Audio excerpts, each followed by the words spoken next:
जय हिंद दोस्तों, कैसे हैं आप सभी। आई होप कि आप सभी बहुत अच्छे होंगे और अपने जीवन में कुछ नया और बेहतर करने का प्रयास भी ज़रूर कर रहे होंगे। तो दोस्तों, आप सभी की तैयारी कैसी चल रही है कमेंट में ज़रूर बताइएगा। और ये सीरीज़ आपको अच्छी लग रही है या नहीं, ये भी कमेंट में ज़रूर बताइएगा। कल से हम इस सीरीज़ को जो हम कर रहे हैं कुछ एक नए तरीके से आपके साथ होगी, तो आपको ज़रूर पसंद आएगा। बाकी आज की क्लास को स्टार्ट करते हैं। आज एकदम बेहतरीन क्वेश्चंस आपको इस क्लास में देखने के लिए मिलेंगे। क्वेश्चन नंबर 1 देखते हैं हमें क्या दिया है। क्वेश्चन नंबर 1 इज़, गाय के दूध में किस विटामिन की प्रचुरता होती है।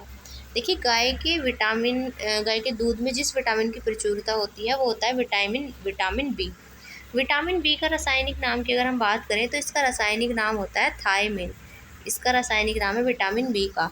तो यहाँ पर गाय के एक क्वेश्चन आपसे पूछा जाता है कि जो दुधारू पशु होते हैं उनके दूध की मात्रा बढ़ाने के लिए उनको एक इंजेक्शन दिया जाता है जिसका नाम होता है ऑक्सीटोसिन। तो ऑक्सीटोसिन का इंजेक्शन जो दिया जाता है वो किसको दिया जाता है, दुधारू पशुओं को ही दिया जाता है। नेक्स्ट क्वेश्चन है, विश्व स्वास्थ्य दिवस कब मनाया जाता है। तो विश्व स्वास्थ्य दिवस मनाया जाता है हर साल 7 अप्रैल को। इसकी शुरुआत 1948 में की गई थी। 1948 में पहली बार विश्व स्वास्थ्य दिवस मनाया गया था 7 अप्रैल को। और 7 अप्रैल की ही बात करें तो 7 अप्रैल को तो एक ही डे मनाया जाता है। 7 अगस्त को याद रखना, 7 अगस्त को मनाया जाता है हमारा हथकरघा दिवस। और इसी के साथ हमारा एक डे और सेलिब्रेट किया जाता है जिसको हम कहते हैं भाला फेंक दिवस। क्लियर, ये 7 अगस्त को ही मनाया जाता है। नेक्स्ट देखते हैं। नेक्स्ट है, किस ग्रह का सूर्य के चारों ओर परिभ्रमण काल अधिकतम है। देखिए, सूर्य से दूरी के बढ़ते हुए क्रम में अगर हम देखेंगे तो टोटल ग्रहों की संख्या होती है 8, जिसमें सबसे लास्ट में हमारा आता है वरुण। तो वरुण जो है इसका परिभ्रमण काल जो है वो सबसे अधिकतम है। और सबसे कम जो परिभ्रमण काल अगर हम बात करें तो वो है बुध का, जो कि सूर्य के सबसे निकट का ग्रह है बुध। बुध कुल 88 दिनों में अपना परिक्रमण पूरा कर लेता है। क्लियर, चलिए आगे बढ़ेंगे नेक्स्ट क्वेश्चन की ओर। नेक्स्ट क्वेश्चन है, सूर्योदय या सूर्यास्त के समय सूर्य लाल क्यों दिखाई देता है। देखिए, सूर्योदय यानी कि जब सूर्य उदय होता है उस टाइम भी, और रात के जब शाम के टाइम में सूर्यास्त होता है उस टाइम भी आपने देखा होगा सूर्य हमें लाल कलर का दिखाई देता है। इसका रीज़न है प्रकाश का प्रकीर्णन। प्रकाश के प्रकीर्णन की वजह से हमें सूर्यास्त और सूर्योदय के समय सूरज लाल दिखाई देता है। नेक्स्ट क्वेश्चन है, किस हार्मोन को मादा हार्मोन के रूप में जाना जाता है। देखिए, एस्ट्रोजन जो है इसको जाना जाता है मादा हार्मोन के नाम से या इसके रूप में जाना जाता है। ये गर्ल्स में जल्दी से उनको एक महिला विकसित करने में ये यूज़ भी किया जाता है काफ़ी जगह। नेक्स्ट क्वेश्चन, ऊर्जा के संरक्षण से क्या तात्पर्य है। देखिए, ऊर्जा संरक्षण का मतलब होता है कि ऊर्जा जो है न तो वो उत्पन्न की जा सकती है और न ही ऊर्जा को नष्ट किया जा सकता है। यही इसका अर्थ होता है ऊर्जा के संरक्षण का। नेक्स्ट क्वेश्चन है, प्रातःकाल काफ़ी मात्रा में कोर्स नहीं है, यहाँ पर ओस है ओस। तो यहाँ पर प्रातःकाल आपने देखा होगा तो ये ओस जो होती है वो काफ़ी मात्रा में बन जाती है। तो हमसे पूछा है कि इसका कारण क्या है ओस के बनने का। तो सुबह सुबह जो ओस बनती है उसका मेन कारण है साफ़ आसमान और साफ़ हवाएं।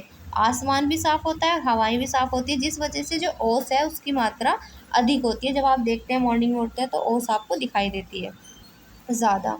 नेक्स्ट है, कपड़े से स्याही या जंग के धब्बे छुड़ाने के लिए किसका प्रयोग किया जाता है। देखिए, कपड़े से अगर हमें कोई स्याही हटानी हो या जंग के कोई दाग धब्बे लगे हो वो छुड़ाने हो तो उसके लिए हम ईथर का प्रयोग करते हैं। ईथर के यूज से सारे दाग धब्बे हट जाते हैं। नेक्स्ट क्वेश्चन है, भोजन का पाचन कहाँ से शुरू होता है। देखिए, हमारे भोजन का पाचन हमारे मुख से ही शुरू हो जाता है। हमारे मुख में जो लार ग्रंथियाँ होती हैं उनमें जो पाचक एंजाइम्स होते हैं वो 30% पाचन कर देते हैं हमारे भोजन का हमारे मुख में ही। तो टाइलिन एक लार होती है जो कि एक पाचक एंजाइम होता है टाइलिन, जो कि हमारे लार में पाया जाता है। जबकि मुंह के बाद जब हमारा भोजन ग्रास नली में जाता है तो वहाँ पर कोई भी पाचन की क्रिया नहीं होती है। फिर इसके बाद जैसे जैसे भोजन आगे बढ़ता जाता है वो अलग अलग पार्ट में वहाँ पे डिवाइड भी होता चला जाता है और अलग अलग रूप में हमारे शरीर को मिलना शुरू हो जाता है। नेक्स्ट क्वेश्चन है, और पूर्ण रूप से अगर आपसे पूछे कि कहाँ पर पाचन होता है भोजन का, तो वो होता है छोटी आंत में। छोटी आंत में हमारे जो भोजन है उसका पाचन पूरा हो जाता है। नेक्स्ट है, हैलोजन में सबसे अधिक क्रियाशील है, तो हैलोजन में सबसे अधिक क्रियाशील होती है हमारी क्लोरीन, जिसका हम Cl से प्रेजेंट करते हैं। नेक्स्ट क्वेश्चन है, हीमोफीलिया क्या है। देखिए, हीमोफीलिया जो होता है ये एक वंशानुगत विकार है। इसमें क्या होता है, खून के थक्के बनने की क्षमता जो है वो कम हो जाती है, जिसकी वजह से खून जो है वो बहता रहता है। तो ये एक वंशानुगत डिजीज़ है जिसका नाम है हीमोफीलिया। नेक्स्ट है, और आपसे एक क्वेश्चन और पूछा जाता है कि जो रक्त का थक्का जमने के लिए किस विटामिन की सबसे ज़्यादा ज़रूरत होती है, तो वो है विटामिन के। अगर हमारे शरीर में विटामिन के की कमी भी होती है तो हमारे शरीर में रक्त का थक्का नहीं जम पाता है। नेक्स्ट है, ग्रहों की गति के नियम किसने दिए। देखिए, ग्रहों की गति के नियम देने वाले थे कैपलर। कैपलर ने दिए थे ग्रहों की गति के नियम। एक आपसे पूछा जाता है कोपरनिक्स। कोपरनिक्स ने कौन सा सिद्धांत दिया, तो कोपरनिक्स ने दिया था सूर्य केंद्रित सिद्धांत। ये दिया गया था कोपरनिक्स के द्वारा। अब आपको बताना है भू केंद्रित सिद्धांत किसने दिया था, ये आपको कमेंट में बताना है भू केंद्रित सिद्धांत किसके द्वारा दिया गया था। नेक्स्ट क्वेश्चन है, पौधे के किस भाग से जूट प्राप्त किया जाता है। देखिए, जूट जो होता है ये प्राप्त किया जाता है तने से, यानी कि जो स्टेम होता है हमारा तना, उससे जूट की प्राप्ति होती है। नेक्स्ट क्वेश्चन है, किस पदार्थ की पुरातात्विक महत्व, यानी कोई पदार्थ है, किसी भी पदार्थ की पुरातात्विक महत्व को मानने के लिए या मापने के लिए उसकी जो आयु का मानक है वो क्या होना चाहिए, तो वो होता है C14, यानी कि कार्बन 14 होता है, जिसकी सहायता से हम उसको, वो पदार्थ कितना पुराना है वो वस्तु, हम उसका आकलन करते हैं। नेक्स्ट क्वेश्चन, वसा, प्रोटीन और कार्बोहाइड्रेट्स एवं तेल में किस में नाइट्रोजन पाया जाता है, यानी कि वसा, प्रोटीन, कार्बोहाइड्रेट्स और तेल, इन सब में से हमें बताना है कि नाइट्रोजन जो है वो किस में पाया जाता है। तो जो हमारे प्रोटीन होते हैं उसमें नाइट्रोजन पाया जाता है। नेक्स्ट है, किस रोगाणु से निमोनिया होता है, तो निमोनिया जो होता है वो बैक्टीरिया के कारण होता है निमोनिया। और ये निमोनिया जो है बच्चों में ज़्यादा देखेंगे आप कि बच्चों को ज़्यादा जल्दी से हो जाता है निमोनिया, जो कि बैक्टीरिया के कारण होता है। नेक्स्ट है, क्षय रोग मानव शरीर के किस भाग को प्रभावित करता है। देखिए, क्षय रोग जिसको हम टीबी भी कहते हैं, क्या कहते हैं इसको, हम टीबी भी कहते हैं क्षय रोग को ही। इसमें आपको पता ही होगा क्योंकि आजकल तो ये बहुत आम बीमारी है।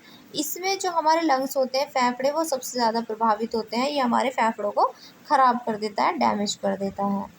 नेक्स्ट है, फेरल का सिद्धांत किससे संबंधित है, तो फेरल का जो सिद्धांत है ये संबंधित है पवन की दिशा से, यानी कि जो हमारी पवन होती है, हवा होती है, उसकी दिशा से संबंधित है फेरल का सिद्धांत। नेक्स्ट क्वेश्चन, धूमकेतु की पूंछ हमेशा सूर्य से दूर क्यों होती है। देखिए, जब आप कोई धूमकेतु देखते हैं तो उसकी जो पूंछ होती है वो सूर्य से आपको दूर दिखाई देती है। तो ऐसा होने का रीज़न क्या है इसका, तो इसका कारण है अपकेंद्रीय बल। अपकेंद्रीय बल की वजह से ही धूमकेतु की जो पूंछ होती है वो सूर्य से हमेशा दूर होती है। नेक्स्ट है, समुद्र के अंदर संचार एवं स्थिति आकलन के लिए किस यंत्र का प्रयोग किया जाता है। तो समुद्र के अंदर जब हम संचार की स्थिति वगैरह इनका आकलन करते हैं तो इसके लिए हम यूज़ करते हैं सोनार का। And question of the day है आज का, निम्नलिखित में से आलू किसका उदाहरण है, तो हमें बताना है आलू जो है वो किसका उदाहरण है। ऑप्शन नंबर 1 दिया है रूपांतरित जड़ का, बी है रूपांतरित तने का, सी है रूपांतरित पत्ते का और डी है उपयुक्त सभी। तो आपको कमेंट में इसका आंसर जरूर बताना है कि हमारा जो आलू है वो किसका रूपांतरित रूप है इन चारों में से। तो कमेंट में इसका आंसर जरूर दीजिएगा और फिर मिलेंगे कल अच्छे अच्छे क्वेश्चंस के साथ। तब तक के लिए अपना ध्यान रखिएगा। और अगर आप चाहते हैं कि PDF भी हम पढ़ लें इजीली है तो आपको टेलीग्राम लिंक डिस्क्रिप्शन में मिल जाएगा, आप चाहें तो वहाँ से जाके PDF भी पढ़ सकते हैं। तो तब तक के लिए इन क्वेश्चंस को पढ़िएगा और क्लास को शेयर भी कीजिएगा। तो फिर मिलेंगे। जय हिंद, जय भारत।